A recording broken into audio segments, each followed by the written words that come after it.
Tips with Tony. Tips with Tony. All about nutrition from your favorite dietitian.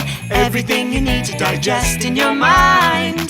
Tips with Tony. Tips with Tony. Making you healthier one bite at a time.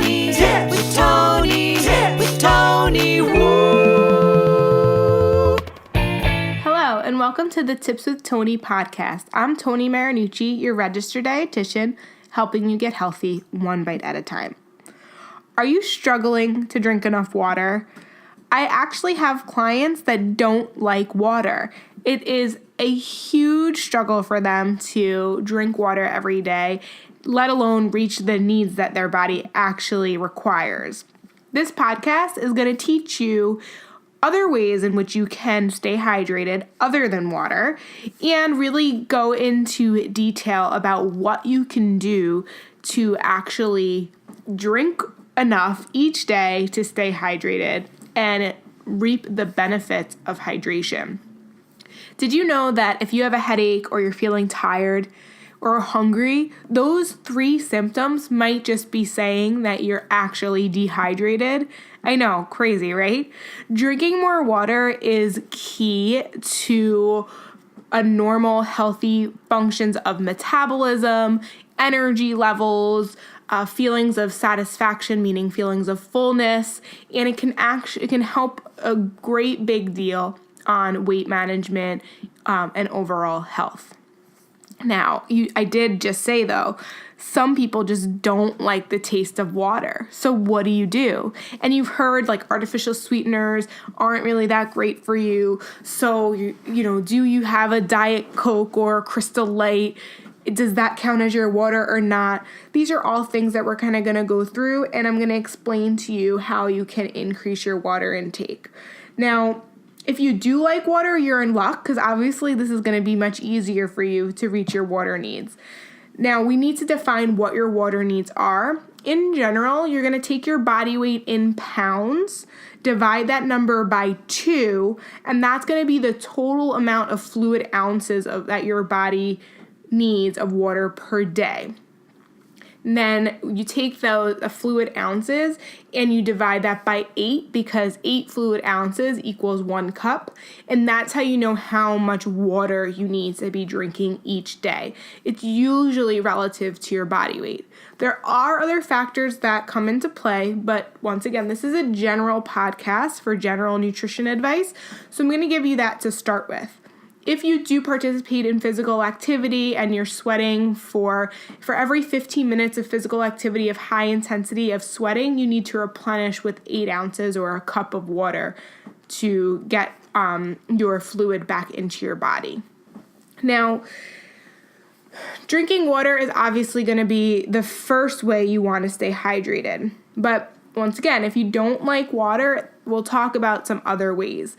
So other things that count towards your fluid are decaffeinated teas, flavored seltzers, or if you have to add maybe just like a splash of juice or maybe some, fresh fruit in your water and let that kind of mellow into your water, maybe getting an infuser pitcher or an infuser bottle of water to put your fruit in or squeeze some fresh lemon juice or lime juice. I do like mint leaves in my water sometimes. Though that infusion process really is going to provide like barely any calories, so you're basically just drinking water. Trying things like that might actually make water taste a little bit better, and therefore you might be more likely to drink it. Now, if taste is not a factor, it's more practicality. It's more maybe you're a teacher and you aren't able to use the bathroom because you have to teach classes and you can't leave the kids unattended, then I suggest scheduling your water intake around the times when you're not teaching. So really, really early in the morning before you leave for work, then the second you get to work before you start teaching, then you can use the bathroom. On your lunch break, then on your car ride home, say you have an hour commute, start drinking your water at say like 30 minutes before you know you're going to be home, and chug your water. If you have a high water requirement, then chug it so that way you can get more in, since you only have certain times when you're able to drink the water. And then at nighttime. But then if you have issues sleeping, I know all the barriers. I know there's tons of them. So I'm going to try my best to go over all different strategies. But if I do not go over one of the barriers that you're facing and I do not provide a tip that you think would be helpful, send me an email to tipswithtony, Tony with an I, at gmail.com. We can address that. So some people don't drink water at nighttime because then they have to use the bathroom in the middle of the night and then they don't sleep well and it keeps them up. So try to think about when's the last time you're going to drink water. Maybe make your cutoff time if you go to bed at 10, make your cutoff time by 8 p.m. and try to drink all of your water before then so that way it doesn't wake you up in the middle of the night. A really helpful thing that you can do is download an app to track your water intake, and the app sometimes can also set reminders for you to remind you to drink water.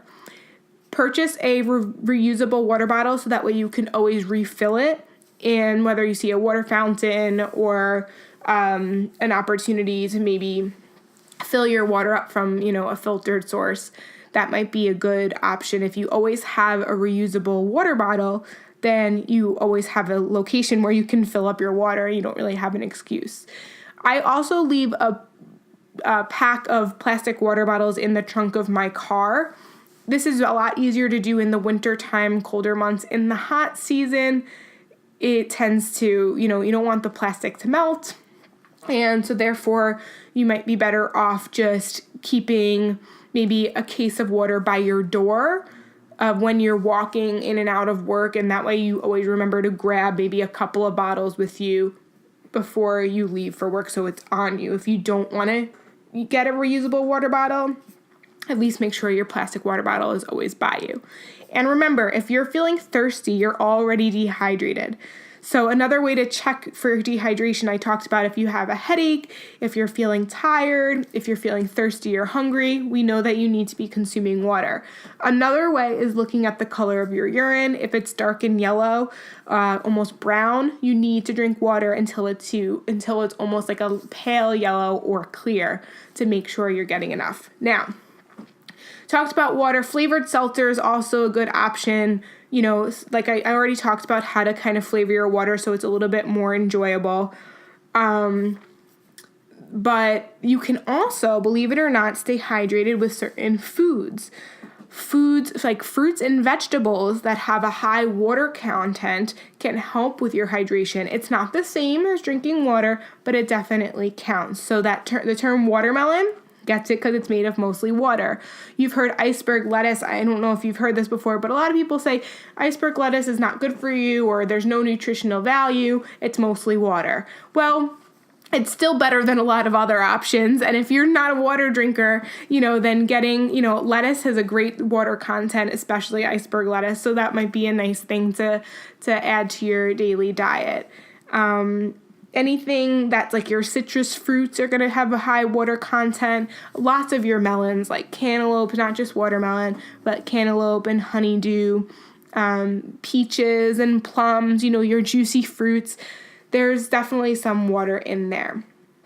So if you're struggling to get your intake in of water, whether it be decaf teas or flavored seltzers or your infused water pitcher or your splash of lemonade or lemon juice, then you might want to also consider increasing your fruits and vegetable consumption to help reach your water requirements. I hope you found this episode helpful. If you have any questions or future suggestions for topics, send me an email at tipswithtony@gmail.com. Don't forget to follow me on YouTube, Facebook, Twitter, and Instagram. And as always, thank you so much for listening to the Tips with Tony podcast. I'm Tony Marinucci, your registered dietitian, helping you get healthy one bite at a time.